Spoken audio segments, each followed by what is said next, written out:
ఉందా లేదా చెప్పాలి. పోయిన వారం ఏ వాక్యాన్ని చెప్పుకున్నాము చూసారండి. మనం ఎంత నిర్లక్ష్యం కొంటున్నామో. వారమే గ్యాప్ వచ్చింది.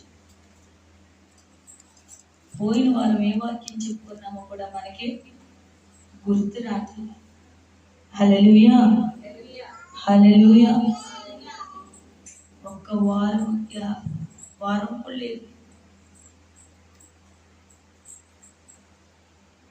8 రోజుల వారానికి గ్రాఫ్ అంతేనా? హల్లెలూయా.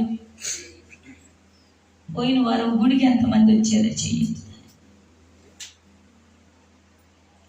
ఎక్కుదామా? హల్లెలూయా. మరి చెప్పండి, ఏ వాక్యాన్ని దేవుడు నడిపించాడు చెప్పండి.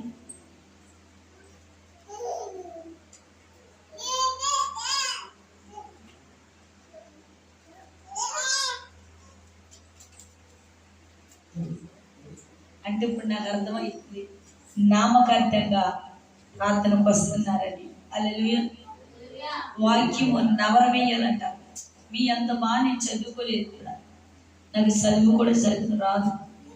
దేవుడిచ్చిన కృపను బట్టి, దేవుడిచ్చిన జ్ఞానాన్ని బట్టి, ఆయన చూపించిన వాక్యాన్ని బట్టి. అందుకే నేను కీర్తన చెప్పాను, మరొకరు చదివింది మౌనిక. నాకు కొన్ని అర్థమవుతుంది కాబట్టి మళ్ళీ చూసినప్పుడు నాకు ఆ వాక్యం కాదు. ఎందుకంటే నాకు ఒత్తులు పలకడం రాదు, చదవగలుగుతాను. కొన్ని ఒత్తులు మిస్టేక్ అవుతుంది. మళ్ళీ ఆ వాక్యం కాదని చెప్పగానే చదువు ప్రారంభించింది. ఎందుకు మీకు వాక్యము గుర్తుకు పెట్టుకుంటా గమనించండి.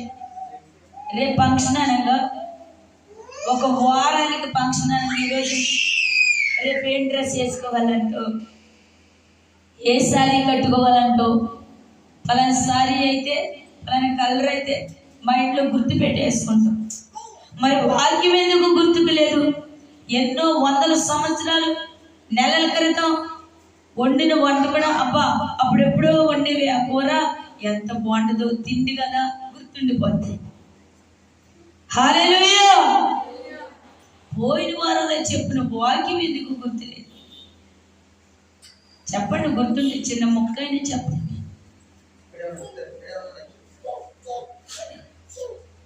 హల్లెలూయా.